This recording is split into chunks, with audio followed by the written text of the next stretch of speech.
नमस्कार दोस्तों, आज मैं आपको बरसायत अमावस पर सुनी जाने वाली वट सावित्री व्रत की सत्यवान और सावित्री की कथा सुनाने जा रही हूँ। एक समय की बात है, भद्र देश में अश्वपति नाम का एक राजा था। उसके कोई संतान नहीं थी। उसने बड़े बड़े पंडितों को बुलाया और पूछा, आप लोग कोई ऐसा उपाय बताओ जिससे कि मेरी संतान हो जाए। पंडित बोले, आपके भाग में संतान तो एक लड़की लिखी है, लेकिन 12 वर्ष की आयु में ही वह विधवा हो जाएगी। तो राजा बोला, विधवा हो जाएगी तो कोई बात नहीं, कम से कम संतान तो होगी, मेरा निपोता नाम तो नहीं रहेगा। तब राजा ने पंडितों के कहे अनुसार खूब यज्ञ होम आदि करवाए। यज्ञ होम करवाने के फलस्वरूप राजा के घर एक कन्या का जन्म हुआ, जिसका नाम सावित्री रखा गया। तब पंडितों ने सावित्री की जन्म पत्री देखकर कहा कि जिस दिन ये कन्या 12 वर्ष की होगी, उस दिन इसका विधवा हो जाने का योग है, इसलिए इससे पार्वती जी और बरसायत अमावस की पूजा जरूर करवाएं। जब सावित्री बड़ी हुई तो उसका विवाह सत्यवान के साथ कर दिया गया। सावित्री के सास ससुर अंधे थे, वो उनकी बहुत सेवा किया करती। सत्यवान जंगल में से लकड़ी काट कर लाया करता था। सावित्री को ये बात पता थी कि जिस दिन वह 12 वर्ष की होगी, उस दिन उसके पति की मृत्यु हो जाएगी। जिस दिन सावित्री 12 वर्ष की हुई तो उसने अपने पति से हाथ जोड़कर बोला कि आज मैं भी आपके साथ लकड़ी काटने चलूंगी। सत्यवान बोला, अगर तुम मेरे साथ चलोगी तो मेरे अंधे माता पिता की सेवा कौन करेगा? लेकिन वह नहीं मानी। सावित्री ने अपने सास ससुर से सत्यवान के साथ जाने की आज्ञा ले ली और सत्यवान के साथ जंगल चली गई। जंगल में जाकर सावित्री तो लकड़ी काटने लगी और सत्यवान एक पेड़ की छाया में सो गया। उस पेड़ में एक सांप रहा करता था। उसने सत्यवान को डस लिया, जिससे सत्यवान की मृत्यु हो गई। अब सावित्री अपने पति को गोद में लेकर विलाप करने लगी।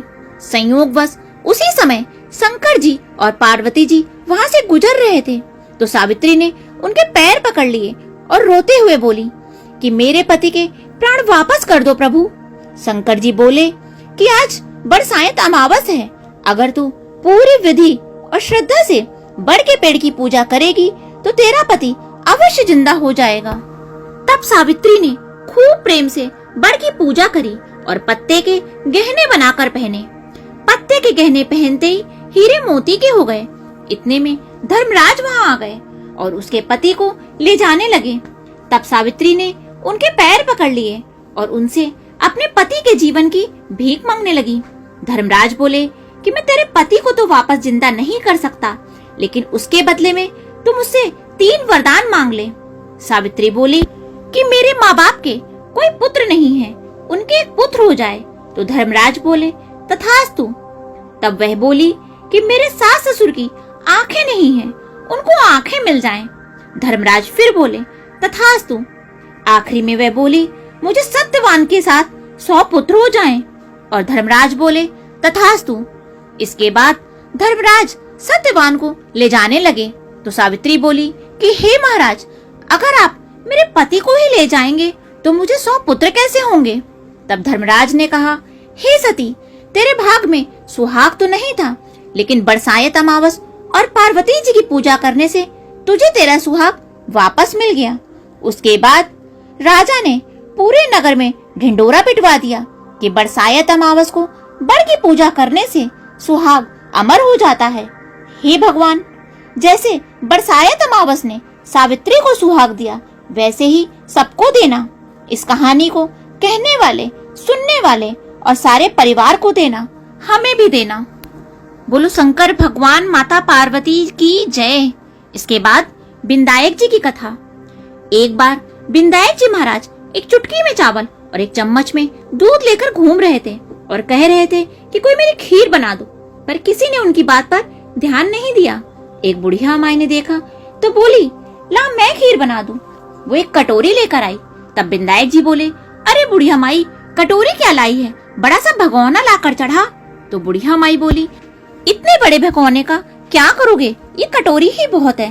तब विनायक जी बोले, तू चढ़ा कर देख तो सही। बुढ़िया माई ने बड़ा भगोना चढ़ा दिया और चढ़ाते ही वह दूध से भर गया। तब विनायक जी बोले, मैं जरा बाहर से जाकर आता हूँ, तू खीर बनाकर रखना।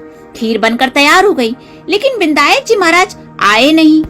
तो बुढ़िया माई का मन ललचा गया और वह किवाड़ के पीछे बैठकर खीर खाने लगी और बोली, आओ विनायक जी महाराज, भोग लगाओ। इतना कहते ही विनायक जी महाराज आ गए और पूछने लगे, बुढ़िया माई खीर बन गई क्या? तो बुढ़िया माई बोली, हाँ बन गई, आओ जीम लो। तब विनायक जी बोले, मैं तो जीम लिया। तो बुढ़िया माई बोली, आपने कब जीमा?